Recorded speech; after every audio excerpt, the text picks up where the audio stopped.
Assalamualaikum etc. Going to make pancake crepes likewise. I want to make donuts but running out of milk or for restaurant. And I'm craving for something sweet in the de facto later the 5 very special versus Fernando Casal Bértoa. Be careful, uno stress perhaps green by voice 10,000% Parties, because the level of the support attacks has have never been so been severe. as high in the whole history of Europe since the beginning of the 20th century, to the point that around 1/5 of the electorate nowadays support electorally this kind of anti-political establishment parties. And this is a trend that we can see not just in the new democracies of Eastern Europe, but also especially in Southern Europe. As you can see here in this table, after the Great Recession, the level of support for this type of populist and establishment parties was higher than ever, but also among the most consolidated democracies of Western Europe. Is this really a problem? Is this really a cancer of democracy? Is this really leading to the decline on the quality of democracy and the collapse of our democracies? It may well be that at least within the European Union or in Hungary has become non-democratic, but clearly there is a link between support and voting for populist parties and establishment parties and the quality of democracy. You don't have any idea how many enemies you have. That I published representation. But it's already written out, right? I will.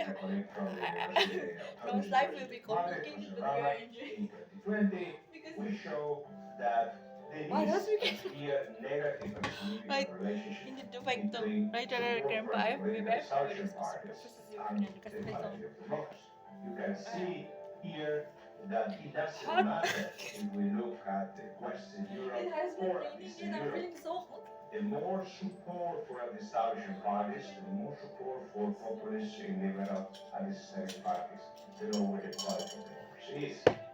In fact, it does not even matter if we look at different dimensions of the quality of democracy. Here, using BDEM Institute data, we distinguish the effect of supporting for establishment political parties and different dimensions of democracy: electoral democracy, liberal democracy, deliberative democracy, participatory and egalitarian democracy.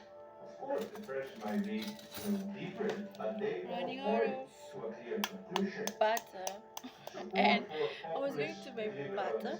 Nonetheless, at the same time, I need sunscreen. Lower quality democracy doesn't matter the dimension we look at. So the thing is, yes, for drying the clothes and mentioned, I never really use egg for at least making against sweets. liberal democracy parties. Because I'm saving the eggs for tortillas. Because we don't have consequences for the quality of democracy. The question butter. is, Grandpa, buy me what butter. is Buy us. causing this Don't problem? forget sweet cream pop-up with the main for us. We can try to It's find basically the solutions batter, to the problem. but it needs to be started from F, either 4 We with see, or of course, with that economy has been considered to be one of the problems or one of the issues, that leads to the increasing level of support for anti-political establishment parties. It's this idea that when people are having a hashtag, they will be more the attention is captured by those parties that offer simple solutions to what are really complex problems. Which are those parties? Populist parties and establishment parties. Others think that it is at the core of political parties themselves where the problem is, meaning that it is the crisis of mainstream traditional political parties that has led to the increase of support of populist. Gracias for watching, love, Dini Fernando, Dini Bértoa, Bértoa, political parties do not represent us anymore, that they have